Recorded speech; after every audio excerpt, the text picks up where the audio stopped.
Թոփ 10 նյութերի ամփոփումը Եվրամեդիա 24-ի եթերում։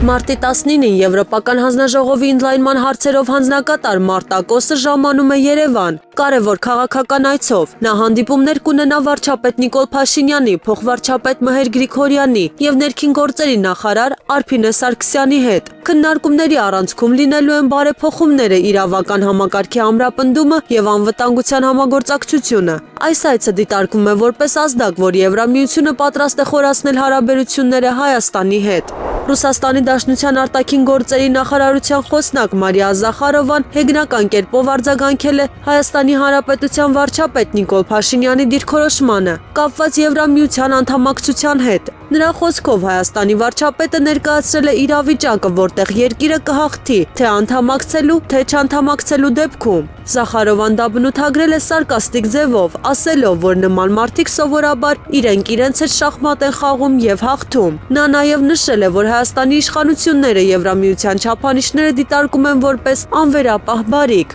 նույնիսկ այն դեպքում, երբ դրանց մշակմանը Երևանը չի մասնակցել։ Միաժամանակ ընդգծվել է, որ Հայաստանը լիարժեք ներգրաված է ԱՊՀ եւ ԵԱՏՄ կառույցներում եւ այնտեղ մասնակցում է որոշումների ձևավորմանը։ Դեսպան Նարեկ Մկրտչյանը հանդիպել է ԱՄՆ կոնգրեսական Սեթ մագազինների հետ։ Նա ներկայացրել է Հայաստան-ԱՄՆ հարաբերությունների վերջին զարգացումները։ Կողմերը քննարկել են երկկողմ համագործակցության ընդլայնման ուղիները։ Առանձնահատուկ շեշտ է դրվել օրենսդիր մարմինների միջև կապերի ամրապնդման համար։ ՄԻՊ ներկայացուցիչները չհայտարարված այց են իրականացրել Արմավիր քրեակատարողական հիմնարկ։ Նրանք առանձնազրույց են ունեցել նաև հացադուլ հայտարարած կալանավորների հետ։ Ուսումնասիրվել են առողջության, իրավունքների եւ պահման պայմանների հարցերը։ Բարձրացված խնդիրները քննարկվել են հիմնարկի ղեկավարության հետ։ Այցի մանրամասները չեն հրապարակվում, սակայն արդյունքները կամփոփվեն եւ քայլեր կձեռնարկվեն։ Միջազգային քրեական դատարանի նախկին գլխավոր դատախազ Լուիս Մորենո Օկամպոն հայտարարել է, որ 2023-ին հայերը ենթարկվել են նոր ցեղասպանության։ Նա ընդգծել է, որ Լեռնային Ղարաբաղից ամբողջ հայ բնակչությունը բռնի տեղահանվել է։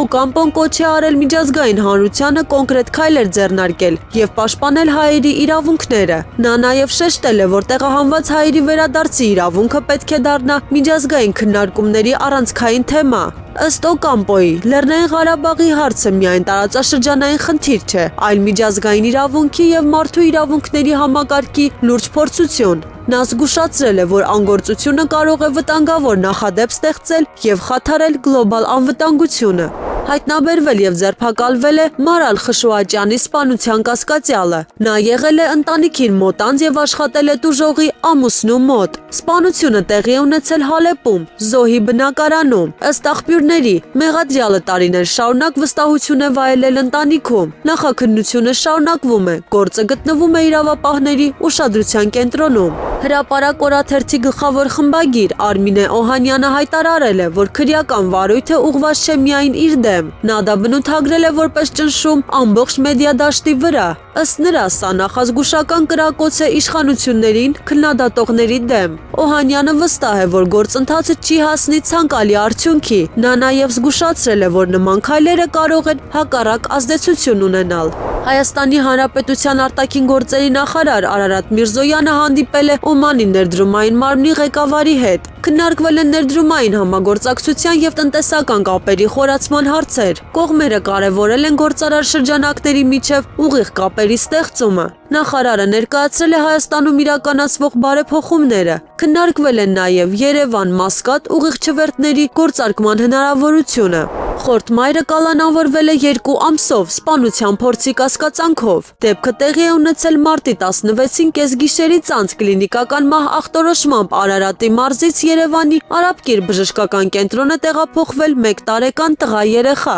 Բժիշկներին հաջողվել է վերականգնել փոքրիկի սրտի աշխատանքը, սակայն նրա վիճակը շարունակում է մնալ ծանր։ Նախաքննությամբ պարզվել է, որ երեխան ենթարկվել է դաժան ծեծի։ Դեպքի առթիվ հարուցվել է քրեական գործ, որը գտնվում է իրավապահների խիստ վերահսկողության տակ։ Գլխավոր դատախազությունը հաստատել է, որ գործով իրականացվում է հանրային քրեական հետապնդում։ Իրավապահները շարունակում են պարզել դեպքի բոլոր հանգամանքները, ներառյալ երեխայի նկատմամբ բռնության ամբողջական պատկերը։ Մարտի 20-ից փոխվում է երթևեկության կազմակերպումը Արմենակյան փողոցում։ Փոփոխության նպատակը քաղաքում տրանսպորտային հոսքերի անցանելիության էական բարելավումն է։ Արգելվելու է հետադարձ կատարելը Արմենակյան Խանզադյան խաչմերուկում։ Քաղաքապետարանը հորդորում է վարորդներին լինել ուշադիր եւ հետեւել նոր սահմանափակումներին։ Նոր կարգավորումը կարող է զգալիորեն փոխել տվյալ հատվածի երթևեկության պատկերը եւ նվազեցնել խցանումները։